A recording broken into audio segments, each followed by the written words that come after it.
White cast ഒന്നുമില്ല. നമ്മൾ apply ചെയ്യുമ്പോൾ ഈ കാണുന്ന ഒരു വൈറ്റ്നെസ് മാത്രമേ ഉള്ളൂ കേട്ടോ. ഇപ്പൊ തന്നെ അത് അബ്സോർബ് ആയി പോകും സ്കിന്നിൽ. അപ്പോൾ വൈറ്റ് കാസ്റ്റ് തീരെ ഇല്ല. അപ്ലൈ ചെയ്യുന്ന സമയത്തുള്ള ഈ ഒരു വൈറ്റ് ലുക്ക് മാത്രമേ ഉള്ളൂ.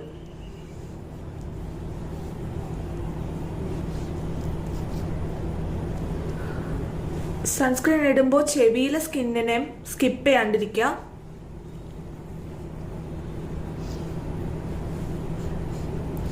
കണ്ണിന്റെ മുകളിലായിട്ടും ഇടാം. സാധാരണ നമ്മൾ സൺസ്ക്രീനൊക്കെ കണ്ണിൽ പോകുമ്പോൾ നല്ലപോലെ സ്റ്റിങ് ആവുമല്ലേ. ഈ ഒരു സൺസ്ക്രീൻ അങ്ങനെ ഒരു പ്രശ്നമൊന്നുമില്ല, സ്റ്റിങ് ആവില്ല കേട്ടോ. പിന്നെ ഇത് ഫിസിക്കൽ അല്ല, സിങ്ക് ഓക്സൈഡ് ഉള്ള സൺസ്ക്രീൻ അല്ല, ഇത് കെമിക്കൽ സൺസ്ക്രീൻ ആണ്. കെമിക്കൽ കേൾക്കുമ്പോൾ തന്നെ ഇത് കെമിക്കൽ ഇട്ടിട്ടുള്ള സൺസ്ക്രീൻ എന്ന് വിചാരിക്കരുത്.